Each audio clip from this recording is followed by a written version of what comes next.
Hello everyone, সবাই কেমন আছো? আশা করি ভালো আছো। আজকে কিন্তু একটা দারুণ ইম্পর্টেন্ট কথা বলতে চলেছি, তাই ভিডিওটাকে স্কিপ করবে না, ফুল ভিডিওটা দেখবে। আজকে টপিক হচ্ছে শোয়ার সাথে সাথে কেন বেরিয়ে যায়, এটার মানেটা কি, এত সেন্সিটিভিটি কেন থাকে। তো ফুল ভিডিওটা কেউ স্কিপ করবে না, ছেলেদের জন্য প্রচন্ড ইম্পর্টেন্ট। যারা রোজ এসে আমাকে বলো যে এরকম কেন হয়, তাড়াতাড়ি কেন বেরিয়ে যাচ্ছে, ছুতে পারছি না, ব্যথা করছে, তাদের জন্য আজকের ভিডিওটা। তাই ভিডিওটাকে স্কিপ না করে ফুল ভিডিওটা দেখো। তো চলো শুরু করা যাক। আমি সুধা সরকার, আমার চ্যানেলে তোমাদের সবাইকে ওয়েলকাম। আমার চ্যানেলে হেলথ রিলেটেড আর এরকম ওপেনলি অনেক ভিডিও আসে, তাই আমার চ্যানেলে কেউ যদি নতুন থেকে থাকো চ্যানেলটাকে তাড়াতাড়ি সাবস্ক্রাইব করে দিও। আজকের টপিক হচ্ছে ছুলেই বাইরে বেরিয়ে আসে কেন, এর কারণটা কি, এটা থেকে আমরা কি করে মুক্তি পাবো। মানে আসল কথা হচ্ছে অনেক ছেলেদের সেন্সিটিভিটি এত বেশি থাকে, তাদের পিয়ের মাথায় হাত লাগানো যায় না বা টাচ করা যায় না, ছোঁয়ার সাথে সাথেই তাদের ইজাকুলেট হয়ে যাচ্ছে বা তাদেরকে অনেক পেইন হচ্ছে। এটার মূল কারণ হচ্ছে তাদের অনেক সেন্সিটিভিটি বেশি থাকে। এটা কেন হয়, কি কারণে হয়? প্রথমে বলি এই সেন্সিটিভিটির কারণটা কি।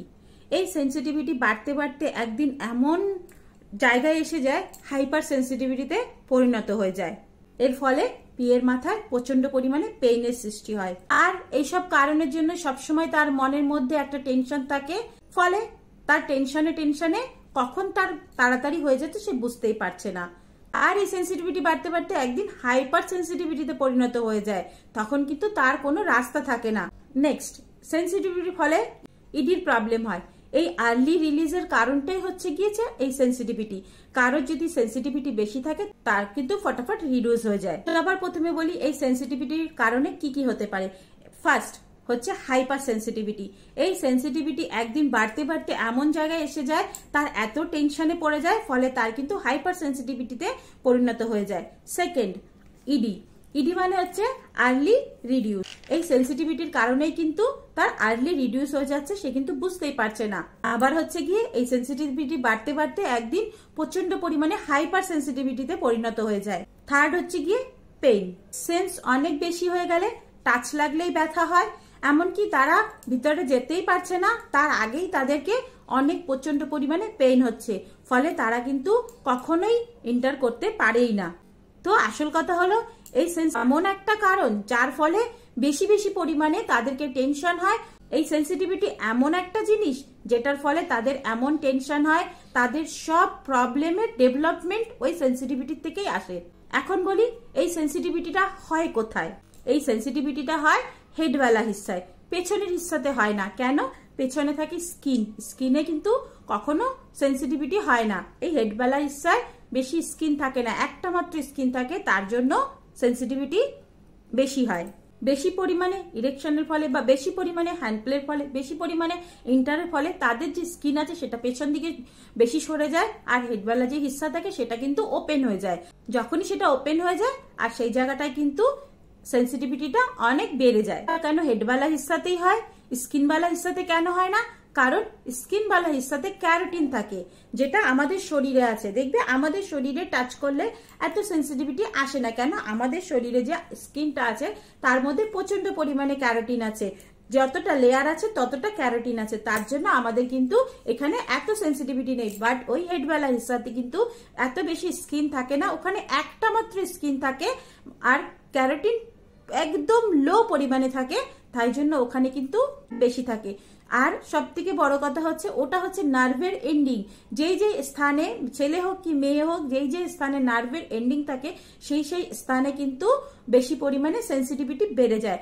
আর বেশি পরিমাণে করার ফলে বা বেশি পরিমাণে হ্যান্ড প্লে করার ফলে বা অনেক কারণে হয়তো তারা যে আন্ডার প্যান্ট আছে সেটা কিন্তু ভালোভাবে ধুচ্ছে না বা বারবার চেঞ্জ করছে না, তার ফলে কিন্তু ওই যে হেডওয়ালা হিস্সাতে আছে ওখানে ইনফেকশন হয়ে যায়, আর যেই স্কিনটা থাকে সেটা সরে যায়। ফলে ওই ক্যারোটিনটা যদি সরে যায়, ওই ক্যারোটিনটা সরে গেলে কিন্তু ওখানটায় অনেক প্রচন্ড পরিমাণে রেডনেস আসে, পেইন হয় আর সেন্সিটিভিটি বেড়ে যায়। ফলে কিন্তু তাদের প্রচন্ড পেইনও হয় আর সেন্সিটিভিটি বেড়ে গেলে তাদের আর্লি রিডিউসও হয়ে যাচ্ছে। এখন বলি এই সেন্সিটিভিটিটা কেন বেশি হয়, কখন হয়।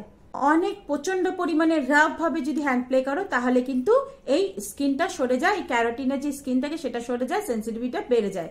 সেকেন্ড হচ্ছে গিয়ে কিছু গলত টয় ইউজ করা, যেটা তার মাপেরই নয়, সেই টয়টাকে সে ইউজ করছে, ফলে কিন্তু তার সেন্সিটিভিটিটা বেড়ে যায়। কেন? ওই স্কিনটা আছে উপরের, ওই ক্যারোটিন কমওয়ালা স্কিনটা ওটা সরে যায়, ফলে সেন্সিটিভিটিটা বেশি বেড়ে যায়। আর আর টয়েস যদি ঠিকঠাক ভাবে ইউজ না করা হয় তাহলে যে স্কিনটা আছে সেটা বেশি পরিমাণে পেছন দিকে সরে যায়, তাহলে কিন্তু তার সেন্সিটিভিটিটা বেড়ে যায়। খুব বেশি পরিমাণে দিনে 3 বার 4 বার 5 বার যদি হ্যান্ড প্লে করা হয় তাহলে কিন্তু এই সেন্সিটিভিটি অনেক বেশি বেড়ে যায়। সব থেকে বড় কারণ হতে পারে তুমি যার সাথে মিলন করছো তার ভিতরে কোনো ইনফেকশন আছে, তুমি হয়তো সেটা জানো না, সেটা খালি চোখে কখনো দেখাও যায় না। যখন তুমি তোমার পি ইনসার্ট করছো তখন ওই পি এর হেডওয়ালা হিস্সাতে ওই ইনফেকশনটা লেগে ওই রেডনেস হয়ে যাচ্ছে আর তোমার ওই জায়গাটা ইনফেক্ট হয়ে যাচ্ছে, ফলে তোমার যেই জায়গাটা আছে ওখানে কিন্তু ইনফেকশন বেড়ে যাচ্ছে, কিন্তু তোমার সেন্সিটিভিটিটাও বেড়ে যাচ্ছে আর জায়গাটা অনেক ক্ষত হয়ে যাচ্ছে। দেখো, কোনো জায়গায় যদি তোমার ঘা হয়ে যায় বা কোনো জায়গায় যদি ক্ষত হয়ে যায়, তাহলে যদি সেই জায়গায় তুমি টাচ করো তাহলে তোমার বেশি পেইন হবে না? তো সেম তোমার যে পিয়ের হেডওয়ালা হিস্সা ওই জায়গায় যদি কোনো রকম ভাবে ইনফেক্ট হয়ে যায় বা ওখানে যদি কোনো রকম ভাবে লেয়ারটা সরে যায় তাহলে তোমার কিন্তু ব্যথাও হবে আর সেন্সিটিভিটিটাও বেশি হয়ে যাবে। দেখো, একটা ভালো দিক আছে যে ওই উপরটাতে একটাই মাত্র লেয়ার আছে যাতে তোমরা সেন্সটা বেশি পাচ্ছ আর তোমাদের মানে প্লেজারটাও বেশি পাচ্ছ, কিন্তু আর একটা খারাপ দিক আছে, যদি কোনো কারণে ওই 1 লেয়ারের স্কিনটা যদি সরে যায় তাহলে যে নার্ভের এন্ডটা আছে ওটা কিন্তু পুরোপুরিভাবে বাইরে বেরিয়ে আসে, আর নার্ভের এন্ডিংটা যদি টাচ লাগে তাহলে কিন্তু তোমাদের সেন্সিটিভিটিটা বেশি হয়। তো এখন বলি এই হাইপার সেন্সিটিভিটি কমানোর কি কি রাস্তা আছে। ফার্স্ট হচ্ছে অয়েল ম্যাসাজ। অয়েল ম্যাসাজ কোনো রকমের অয়েল নেবে না, নর্মাল কোকোনাট অয়েল নেবে। কোকোনাট অয়েল নিয়ে ওই যে জায়গাটা আছে ওখানে সুন্দর করে ম্যাসাজ করবে, হালকা হাতে আঙ্গুলের মাথায় নিয়ে হালকা হাতে এরকম আঙ্গুলের মাথায় অয়েলটা নেবে, নিয়ে হালকা হাতে এরকম করে দেবে, যা ওই জায়গাটা কিন্তু সুন্দর করে ম্যাসাজ করবে। তুমি এরকম দিন দিন ম্যাসাজ করতে করতে তোমার যে স্কিনটা সরে গেছে সেই স্কিনটা আবার এসে যাবে।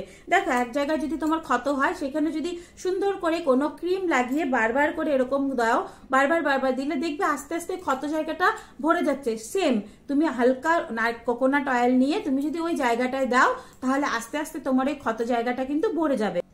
আর কিন্তু তোমরা অলিভ অয়েলও দিতে পারো, কোকোনাট অয়েলের থেকে অলিভ অয়েলটা সবচেয়ে বেস্ট, বাট অলিভ অয়েল সবাই এফোর্ড করতে পারে না, তাই নর্মাল আমরা কোকোনাট অয়েল দিয়ে ম্যাসাজ করতে।